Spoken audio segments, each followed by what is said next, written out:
Have you ever wondered what it feels like to stand completely alone at the moment when you need people the most? If you are enjoying this story, please like, share, and subscribe. We love hearing from you, so tell us in the comments where you are watching from. I was the only person who came to my husband's funeral. Not one single other soul showed up. Not our son. Not our daughter. Not even one grandchild. Just me, standing next to his coffin while the cold wind blew through the open courtyard like it was angry at the world. The funeral director kept looking at me, then at the empty rows of chairs, then back at me. His face showed he did not know what to say or do. He cleared his throat once. Then he did it again, louder this time. "Mrs. Patterson, would you like us to wait a few more minutes?" he asked.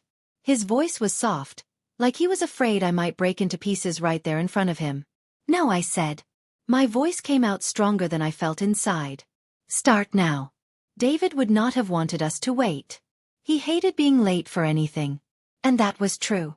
David was a man who lived by the clock. Even in his final weeks, when the sickness made him so tired he could barely lift his head, he still took his medicine at exactly the right time every single day. He still watched the evening news at 6 o'clock sharp. He still folded his house shoes and placed them side by side next to the bed before he went to sleep each night. He was a man who believed in order, in doing things the right way, in showing up when you said you would. Now here he was, lying in that shiny wooden box, and nobody showed up for him. I sat down in the front row. There were 5 empty chairs on both sides of me. The chapel was so quiet I could hear my own breathing. I could hear the wind outside. I could hear the funeral director's shoes squeaking on the floor as he walked to the back of the room. The pastor stood at the front and opened his book. He began reading words from the Bible, but his voice had no feeling in it. It sounded like he was reading a grocery list instead of saying goodbye to someone's whole life. The flowers around the coffin were too bright. Big red roses and yellow lilies that seemed to shout in a place that should have been gentle and quiet. The coffin itself was polished so much it reflected the ceiling lights. I kept thinking David would have laughed at all this fuss.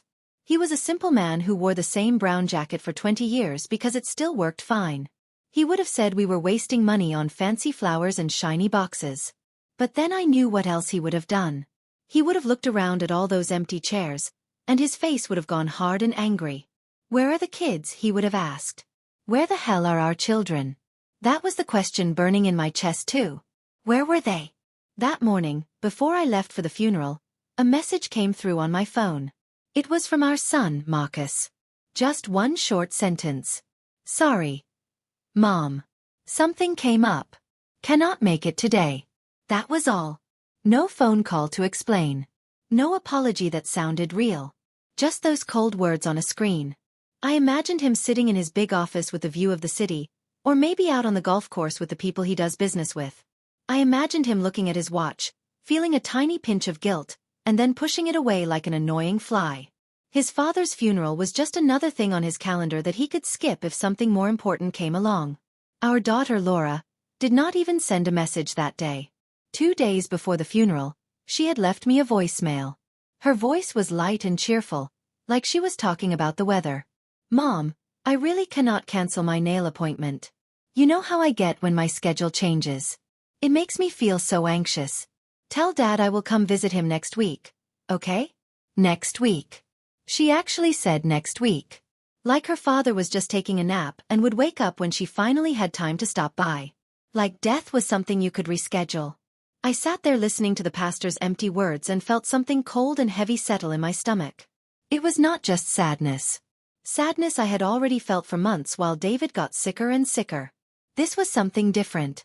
This was the feeling of seeing the truth clearly for the first time, even though part of me had known it all along. My children did not care. Not about their father. Maybe not about me either. They had their own lives, their own plans, their own worlds that were too full and too busy to make room for the people who gave them life. The pastor closed his book. He nodded at me with sad eyes. The funeral director and another man in a dark suit came forward. They were the ones who would carry the coffin.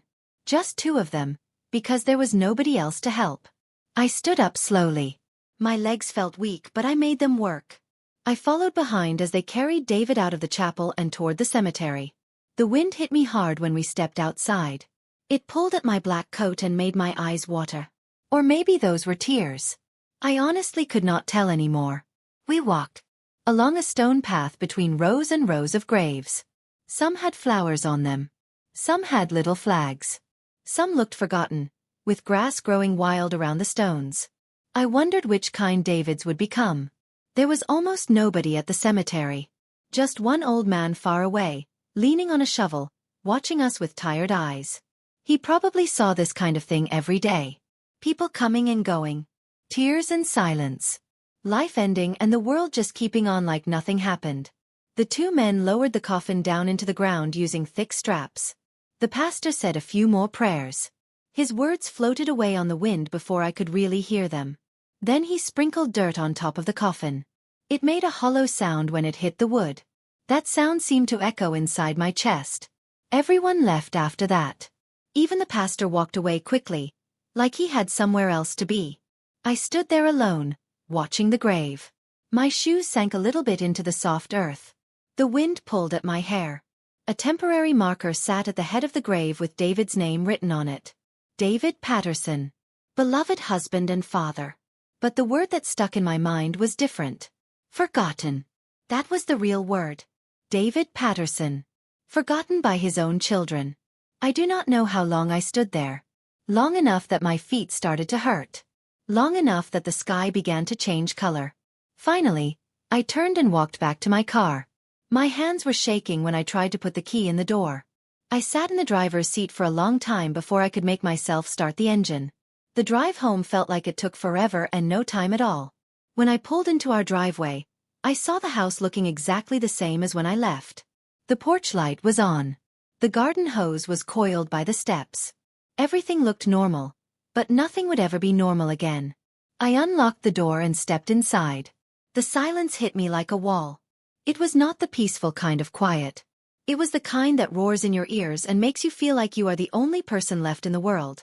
David's recliner sat in the living room with the reading light still positioned over it. His house shoes were side by side on the floor next to the chair, exactly where he always left them. The TV remote was on the armrest, right where his hand would have reached for it. I walked through the house like I was in a dream. Everything was so familiar but felt so strange. In the kitchen, I opened the cabinet where we kept the good wine. The bottles we had been saving for when the kids visited. For holidays. For celebrations.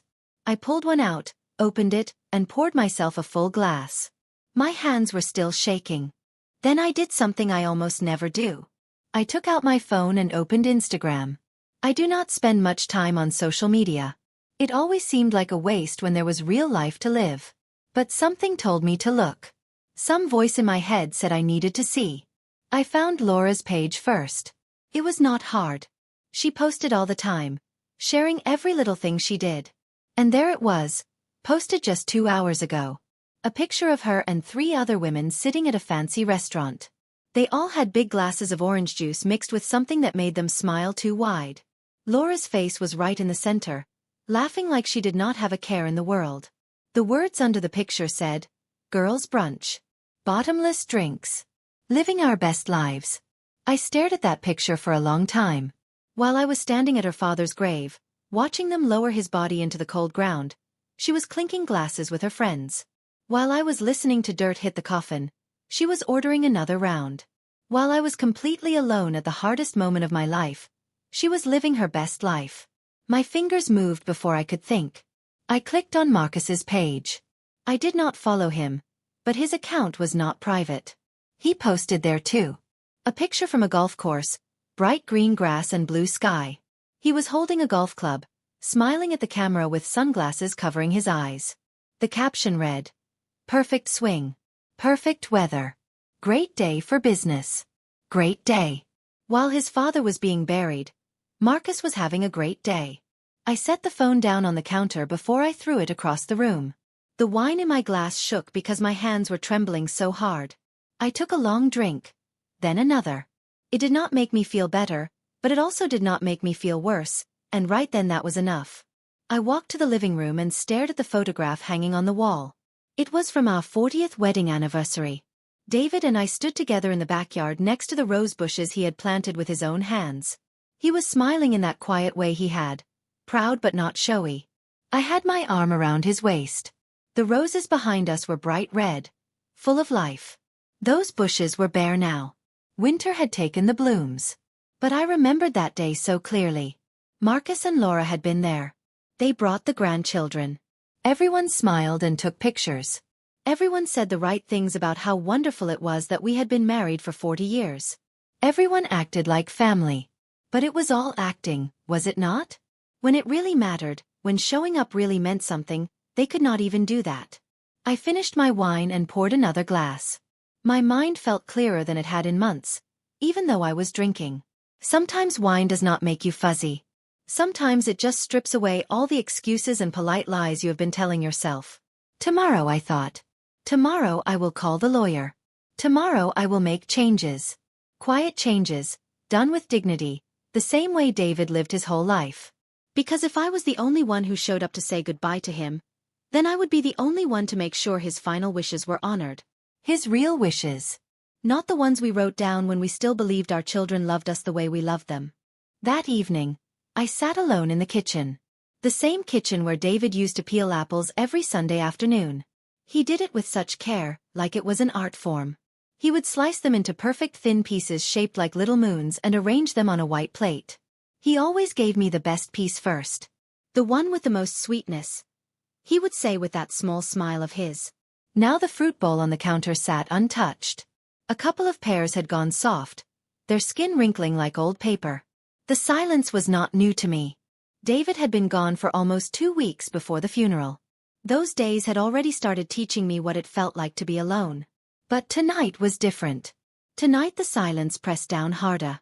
It was meaner. It had sharp edges that cut into me every time I took a breath. I could not stop thinking about those empty chairs at the funeral. About Laura's voicemail, so light and careless. About Marcus's text message with no feeling in it at all. I kept asking myself the same questions over and over. Had I raised a daughter who could watch her father get buried while she laughed over drinks with her friends? Had I failed her somehow? Or had she failed something inside herself, something important that could never be fixed? And Marcus. That flat, cold text message was still on my phone. Sorry, Mom. Something came up. Was he ashamed? Did he feel anything at all? Or was this just who he had become? Someone who saw his father's death as just another appointment he could skip if something better came along? I poured myself another glass of wine. Not because I was drowning in sadness. I had been sad for months, watching David fade away little by little. This was different. This wine was giving me clarity. It was helping me see things I had been avoiding for years. I stood up and walked down the hallway to our bedroom. Everything still smelled like David. His cologne. His soap. The old leather of his favorite jacket hanging in the closet. I went to his desk and opened the top drawer. He had always kept it so neat. Envelopes in one section. Spare keys in another. An old stamp collection he inherited from his father tucked in the back. Everything had its place. I reached behind all the folders and papers and pulled out the one I was looking for. It was thin, held together with a rubber band that had gone loose from age. The label on the front said estate documents in David's careful handwriting. I sat on the edge of our bed and opened the folder. Inside were copies of our will. A list of who would get what after we died. Instructions for the house, the car, the bank accounts. Even the old grandfather clock that David's grandfather had brought all the way from Ireland over 100 years ago. Everything had been planned out and written down 2 years ago. We had done it together, sitting at the lawyer's office, talking about the future like responsible adults. Back then, we still believed our children would care.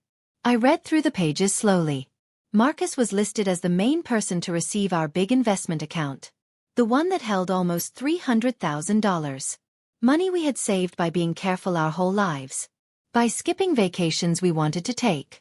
By driving old cars longer than we should have. By saying no to ourselves over and over so we could say yes to our children and grandchildren later. Laura was supposed to get the house. This house where we raised her. Where David painted every room by hand. Where we had birthday parties and Christmas mornings and quiet evenings watching the sun go down through the kitchen window. This house full of memories was going to be hers. The grandchildren were listed too. College funds. Savings bonds. Small amounts that would grow over time and help them build good lives.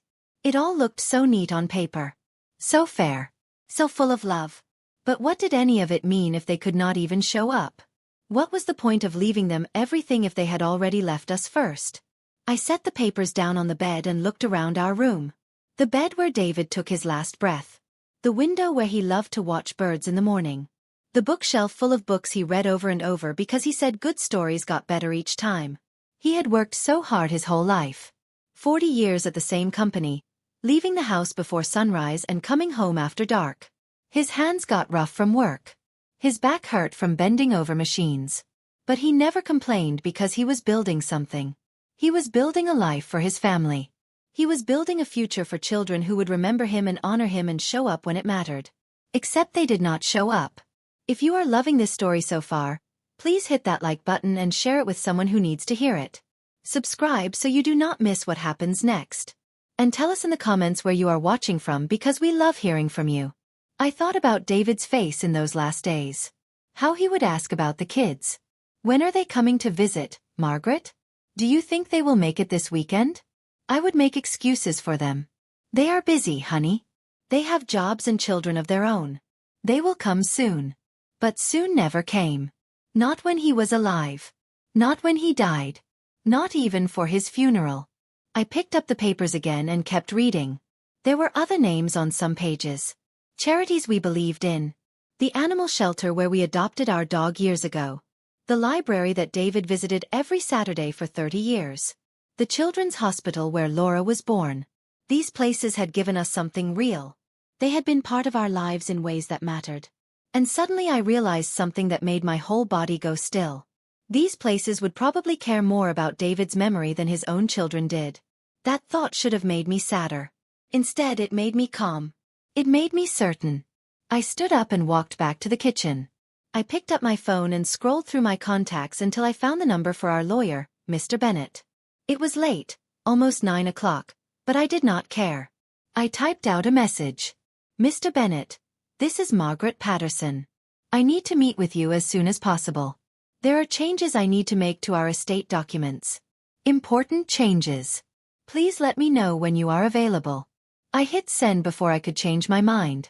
Then I sat back down at the kitchen table and looked at that family photo on the wall again. The 4 of us together, many years ago, when the kids were still young. Marcus could not have been more than 12. Laura was maybe 9. They were smiling real smiles, the kind that came from actually being happy, not from posing for a picture. Where did those children go? When did they become these strangers who chose brunch and golf over their own father's funeral? Or maybe they were always this way, and I just did not want to see it. My phone buzzed. Mr. Bennett had written back already. Mrs. Patterson, I am so sorry for your loss. I can see you tomorrow morning at 10 if that works for you. Tomorrow morning at 10. Less than 12 hours away. I wrote back. That works perfectly. Thank you. I finished my wine and washed the glass in the sink. Then I turned off all the lights except the small lamp in the living room. I sat in David's recliner for the first time since he died. It still held the shape of his body. It still smelled like him. And I made myself a promise. David had lived with dignity. He had been kind and fair and responsible his entire life. He deserved to be honored that same way. And if his children would not honor him, then I would make sure his legacy went to people and places that would.